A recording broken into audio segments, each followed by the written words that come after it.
Welcome to the Now. I'm Ashley. The SNES Classic shit show from yesterday. I think we can officially call it a shit show, right? It has, for now at least, subsided, at least until online retailers get some more in stock. But the fallout's already hitting eBay. You jerks. There are now hundreds of listings of the mini retro console on the auction site this morning, with prices going as high as $400. So these are the people who are ruining it for the rest of us who can't find one and are desperately trying to. While selling pre-orders more than 30 days out is technically against eBay's terms of service, the most they could do is, take them down for a week? Then they'd just pop right back up. We can only hope that more shipments or stock will be divvied out to retailers in the month leading up to launch. GameStop and Toys R Us have both assured fans they will have walk-in stock available on day one, so you can always get up early. Yeah, if you were hoping to take out your SNES Classic frustrations on Xbox Live last night, understandably insult a bunch of people you don't know, it makes everyone feel better. Well, you're probably out of luck in that department too, so it was a bad day all around. Microsoft's gaming service was hit with a fairly major outage yesterday, limiting gamers' ability to do, well, much of anything really. Xbox Live stayed down for the count for a total of 5 hours, coming back online late in the evening for the East Coasters and Central Time Zone folks. There hasn't been any reason given for what actually caused the outages, but we'll just chalk it up to being Nintendo's fault somehow. Still bitter. Yes, I'm bitter. However, Microsoft's probably not all that bitter about the early sales of Xbox One X. After pre-orders for the super-powered Scorpio edition of the console went live earlier this week, some retailers actually started selling through their units fairly quickly, faster than expected apparently. Windows Central's Jenzen is reporting that pre-orders so far are well ahead of what Microsoft predicted. He wrote on Twitter, "Been told Xbox One X pre-orders are ahead of expectation by a wide margin. So it seems that, at least initially, Xbox One fans are supporting the brand and splurging on premium items, the same as they did for the Xbox One S and the Elite controller," which I have a couple of those controllers. I really like the Elite controller. I wish it didn't break quite so easily. So we'll see if the demand continues all the way up to the system's launch and beyond. Either way, it seems like Xbox fans are really happy to have a high-powered console.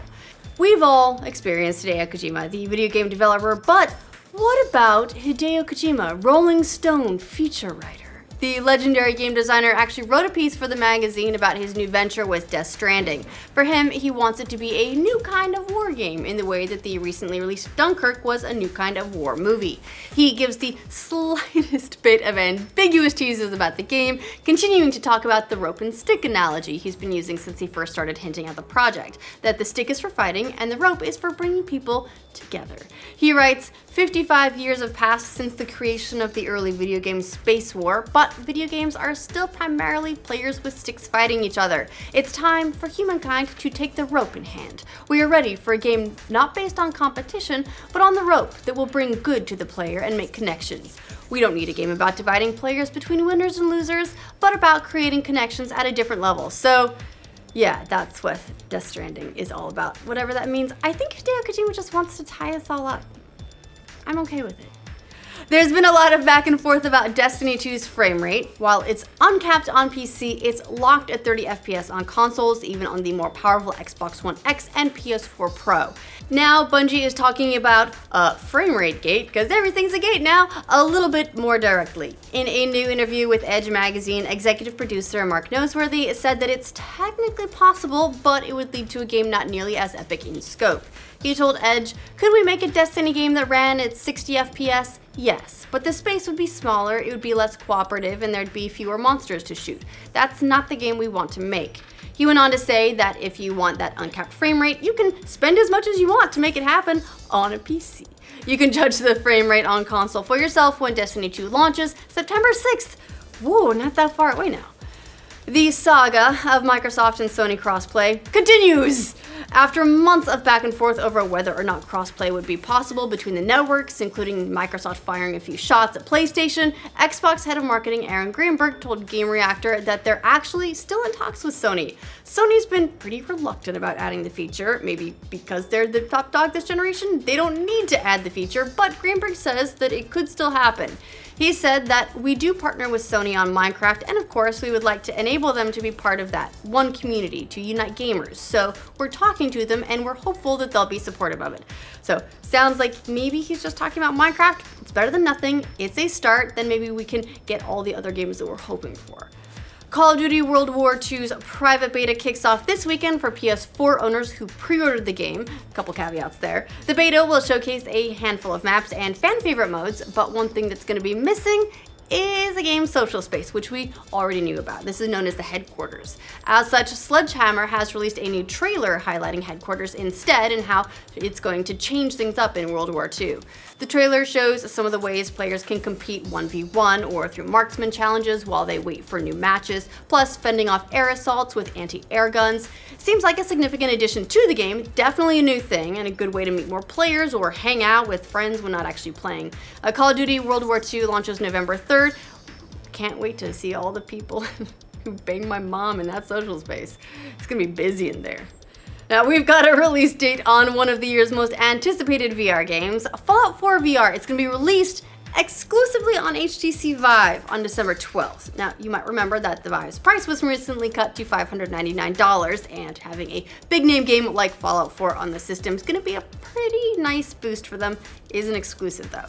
Bethesda announced the release dates for another couple of VR games too. Skyrim VR is gonna be released November 17th, and Doom VR will release on December 1st, both for the PlayStation VR. I'm sorry, Doom VFR, because that's how they roll. Overwatch wants Australia to know it's very sorry for its offensive son.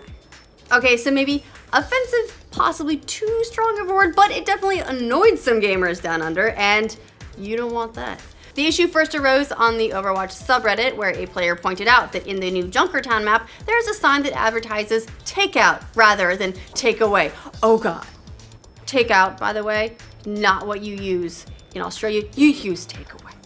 The poster, Raging Winston, wrote, "This is obviously no big deal, but it's gonna piss off some of us Aussies. Maybe in post-apocalyptic Australia we have resorted to American terms." And no less than the game's director, Jeff Kaplan, responded with a heartfelt apology. He said, "I'd like to offer a direct apology to the entire country of Australia. Please forgive us our cultural insensitivity." Good, now we can let the healing begin. Put this all behind us. If you're an NBA 2K player, you probably know that Kyrie Irving is on the cover of the latest game, NBA 2K18. Just one problem. Now inaccurate. Irving was traded this week from the Cleveland Cavaliers to the Boston Celtics, meaning that the cover photo of him in a Cavaliers jersey is now old news. The NBA 2K Twitter account acknowledged their newly outdated cover with a whoops, and helpful users are already photoshopping Irving's new jersey onto the cover. Well, lesson learned, maybe. In the future, only put athletes on the cover who are signed into long-term contracts. It's gonna be a very long list of requirements for the cover athletes. And if you thought the timeline in the latest Game of Thrones episode seemed a little out of whack, a lot of us did. We spent a lot of time talking about this in our Know Your Thrones episode for this last week that just went up. You're not alone. There's tons of us. The director admits that the show's timeline is straining plausibility. In an interview with Variety, the director of last Sunday's episode, Alan Taylor, admitted that the show's timeline is getting a little hazy. He specifically mentioned fan criticism of how a raven could fly so damn fast as to get from north of the wall, significantly south of the wall, and elicit some kind of action. Taylor said, "I think we were straining plausibility a little bit, but I hope the story's momentum carries over some of that stuff." He added that it's cool that the show is so important to so many people that it's being scrutinized so thoroughly. Look, we're nerds. We're picking things apart. That's what we do. People also measured how fast a raven can fly versus how long it would take for the ice to freeze back over. This stuff's important. Another person is gone from the upcoming Han Solo movie. This time it's actor Michael Kenneth Williams, who you might remember from The Night Of or as Omar in The Wire. Williams' scenes in the movie have apparently been cut by new director Ron Howard. The scenes were originally shot by the former directors Phil Lord and Chris Miller, who were let go from the production a few months ago.